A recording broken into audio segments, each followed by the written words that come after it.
Assalamualaikum warahmatullahi wabarakatuh. Bismillahirrahmanirrahim. Alhamdulillah. Alhamdulillahilladzi kataba alaina as-siyam wasilatan lit-taqwa wa tarbiyatan lil amanah fil amal wal kalami wan najwa.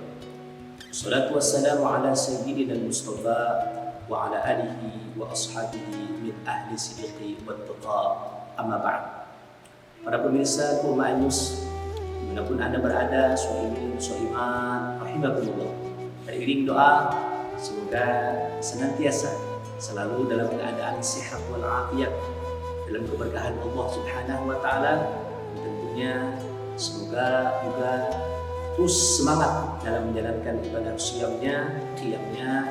Harapan kita semua mudah-mudahan ibadah kita diterima oleh Allah Subhanahu wa Ta'ala. Amin, amin ya rabbal alamin.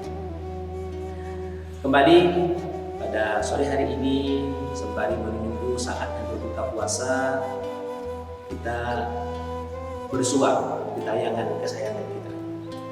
Kali ini kita akan membahas tentang satu bab pembahasan, yakni malu di dalam Islam, malu yang seperti apa dianjurkan dalam Islam, dan apakah ada malu yang dilarang di dalam ajaran agama kita, yang agama Islam. Untuk kajian kita pada kesempatan singkat ini sebagai bahan kajian kita, maka ada satu hadis Rasulullah SAW yang berbunyi demikian: Al-iman bid'un wa sittuna syu'bah wal haya syu'batun minal iman. Rawahu Bukhari. Bermula, iman itu mempunyai 60 bagian cabang. Al-iman bid'un wa sittuna syu'bah. Iman itu, kata Nabi, mempunyai 60 sekian cabang. Wal haya syu'batun minal iman. Dan dari sekian 60 cabang iman itu, bahwa al-haya atau wal haya, sifat malu itu, syu'bah minal iman, satu daripada bagian keimanan. Jadi bahwasanya sifat malu itu adalah merupakan bagian daripada iman. Rasulullah SAW juga memutlakkan sifat malu dengan kebaikan. Jadi orang yang mempunyai sifat malu itu, bahwa dikatakan oleh Nabi, dia mempunyai sifat kebaikan, sifat mahmudah. Sebagaimana Rasulullah SAW bersabda, al-haya la ya'ti illa bi khair. Bahwasanya malu itu tidaklah datang kecuali bagi orang-orang yang penuh dengan kebaikan. Jadi ketika seseorang mempunyai sifat malu, maka otomatis orang itu mempunyai kebaikan dalam dirinya. Rasulullah pun dikenal sebagai orang yang sangat pemalu. Bahwasanya dikatakan Nabi itu adalah orang yang paling pemalu. Itu dikisahkan atau disebutkan oleh sahabat yang bernama Imran bin Husain.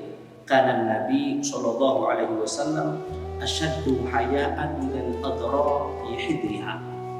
Ini sahabat yang bernama Imran bin Husain pernah berkata, adalah Nabi sallallahu alaihi wasallam itu bersengatan malu, minal adra, daripada gadis perawan, fi hidriha, yang dalam pingitan. Subhanallah. Gadis perawan, itu mestinya dia punya sifat malu. Seyogianya, hakikatnya dia mempunyai sifat malu. Akan tetapi Rasulullah itu lebih lagi mempunyai sifat malu dibandingkan al-adra bi hidriha, yaitu gadis perawan yang masih dalam pingitan.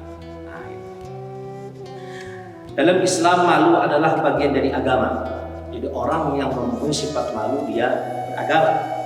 Orang yang memiliki rasa malu pasti akan menuai kebaikan. Orang yang mempunyai sifat malu dia pasti akan menuai hal kebaikan. Akan tetapi bagaimana malu yang sebenarnya dalam Islam? Ya, jadi ketika kita memahami bahwa malu itu bagian daripada iman, kemudian Rasulullah juga seorang yang sangat pemalu ya dalam kepribadiannya yang dihabarkan oleh sahabat Imran bin Husain tadi ya. Lalu ya, malu seperti apa ya yang ada di dalam Islam, yang dianjurkan dalam Islam ya. Malu dibagi kepada 3 macam. Nah, ini malu yang dianjurkan oleh Islam. Yang pertama adalah al-haya ilallah, malu kepada Allah Subhanahu wa taala. Apa maksudnya? Jika seorang malu kepada Allah, ia akan mengerjakan perintahnya dan menjauhi larangannya. Jadi al-haya ilallah adalah pengertiannya adalah seorang yang malu kepada Allah, yakni ia akan terus mengerjakan perintah-perintah Allah dan menjauhi larangannya. Apa yang Allah perintahkan dia kerjakan. Apa yang Allah larang, Allah suruh untuk jangan mengerjakan, dia tinggalkan. Ini adalah al-haya ilallah. Karena dia malu ketika dia melanggar daripada aturan yang telah ya kata Allah jangan dilaksanakan, jangan dikerjakan. Dia ada segala aturan yang tidak boleh ya kita langgar. Makanya Islam itu, agama Islam itu adalah darut taklif, yaitu bahwasanya kita telah dibebankan taklif, beban kewajiban kepada kita. Ada aturan Islam ini. Ada hal yang diperintahkan, ada hal yang disyariatkan, juga ada hal-hal yang tidak boleh kita laksanakan. Ya. Maka ketika kita menjunjung tinggi perintah Allah, menjalankan segala perintah Allah, sholat kita jaga, puasa kita laksanakan, ya, zakat kita tunaikan, hal-hal kebaikan yang lain kita laksanakan. Lalu ada hal-hal yang Allah larang. Judi kata Allah jauhi, minuman keras jauhi, zina tinggalkan. Ketika kita melaksanakan itu maka kita sudah punya sifat al-haya, malu kepada Allah Subhanahu wa taala. Yang kedua, al-haya ilan nas, yaitu malu kepada manusia. Yang kedua, al-haya ilan nas, yaitu malu kepada manusia. Menjaga pandangan yang tidak halal untuk dilihat. Orang yang punya rasa malu kepada manusia tidak akan berarti dan tidak akan berani melakukan dosa di hadapan orang lain. Jangankan dosa, melakukan kebiasaan jeleknya saja dia malu jika orang lain melihat. Nah ini pemahaman daripada malu kepada manusia. Artinya dia menjaga pandangan yang tidak halal untuk dilihat. Ya, pergi puasa ini, ya, lihat, mohon maaf, ya, perempuan yang ya auratnya kelihatan, dia tidak berani memandangnya. Ya, ini adalah merupakan bagian daripada al-haya ilan nas. Ya, artinya apa? Jangankan dia melakukan dosa, ya, artinya dia memperlihatkan satu ya sifat yang jelek saja di hadapan manusia, dia tidak mau. Ini al-haya ila nas. Kemudian al-haya ila nafsi. Yang ketiga adalah malu kepada diri sendiri. Ketika orang punya malu kepada dirinya sendiri, dia tidak akan melakukan perbuatan dosa ketika sendirian. Ada orang yang taat kepada Allah ya dalam keadaan ramai, dalam keadaan banyak. Kenapa? Karena dilihat orang. Tetapi ketika sudah tidak dilihat orang lain lagi, ya maka dia bebas untuk melaksanakan ya kedurhakaan kepada Allah. Ya, di masjid dia sholat, ya di luar masjid, ya mohon maaf, ya dia melakukan kemaksiatan. Artinya apa? Dia beribadah hanya di tempat-tempat ramai saja. Orang lain memandang, ya, ini adalah kaitannya dia beribadah hanya karena makhluk, linnas, ya, bukan lillahi ta'ala, bukan karena Allah Subhanahu wa ta'ala. Ketika ya tidak dalam keadaan keramaian, tidak dipandang oleh manusia, tidak dipuji oleh manusia, maka dia meninggalkan daripada ibadah itu. Maka ini adalah al-haya ila nafsi. Ketika orang punya malu kepada dirinya sendiri, dia tidak akan melakukan perbuatan dosa ketika sendirian. Walaupun dalam keadaan sendirian, ya tidak ada manusia lain yang melihat, ya dia tetap tidak mau melakukan kemaksiatan, kedurhakaan kepada Allah Subhanahu wa taala. Ya. Kemudian yang terakhir adalah lalu apa saja malu yang tidak dianjurkan di dalam Islam. Tadi kita membahas malu yang dianjurkan dalam Islam, lalu ada juga pembagian malu yang tidak boleh ya kita lakukan. Apa saja? Ya, di antaranya adalah malu ketika akan melakukan kebaikan. Ya, kita disuruh untuk melakukan kebaikan, tapi kita malu untuk melakukannya. Ya, malu untuk melakukannya. Fastabiqul khairat, berlomba-lomba dalam kebaikan. Ya, kita disuruh untuk mensyiarkan, membesarkan agama Allah. Malu kita, maka inilah malu yang dilarang. Tidak boleh.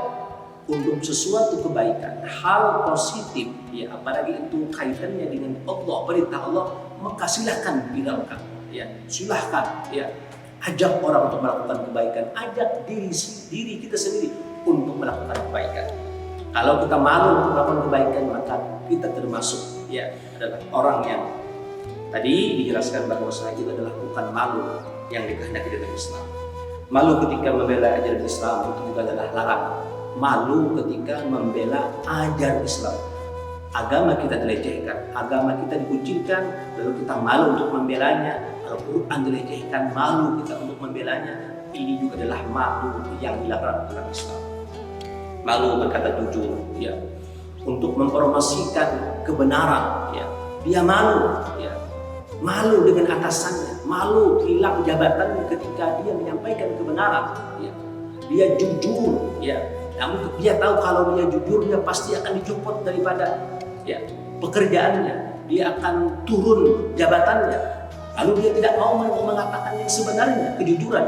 Maka ini adalah malu yang dilarang dan dia mendapatkan dosa. Yang keempat, malu mengingkari kemungkaran dan membela kebenaran. Ya, dia melihat di hadapannya ada satu kemungkaran, tapi dia malu untuk mencegahnya. Ya, dia malu untuk menegurnya. Makanya kata Nabi, ketika kamu melihat satu kemungkaran, maka tegahlah dengan kekuasaan tanganmu. Kalau tidak mampu, maka tegahlah dengan lidahmu. Kalau toh juga tidak mampu, tidak punya keberanian dengan tangan, ya dengan lisan menegur kemungkaran, maka tegurlah dengan hati. Itulah selemah-lemah daripada iman, kata Rasulullah SAW. Hadirin para pemirsa rahimani wa rahimakumullah, inilah yang dapat disampaikan pada kajian singkat ini mengenai tentang malu yang dianjurkan dalam Islam dan malu yang dilarang di dalam Islam. Semoga Allah Subhanahu wa taala kuatkan iman kita, Islam kita, yang terus nantinya iman dan Islam tersebut akan menyertai kita sampai akhir hayat kita. Amin, amin ya rabbal alamin. Demikian hadanallahu wa iyyakum ajma'in. Wassalamualaikum warahmatullahi wabarakatuh.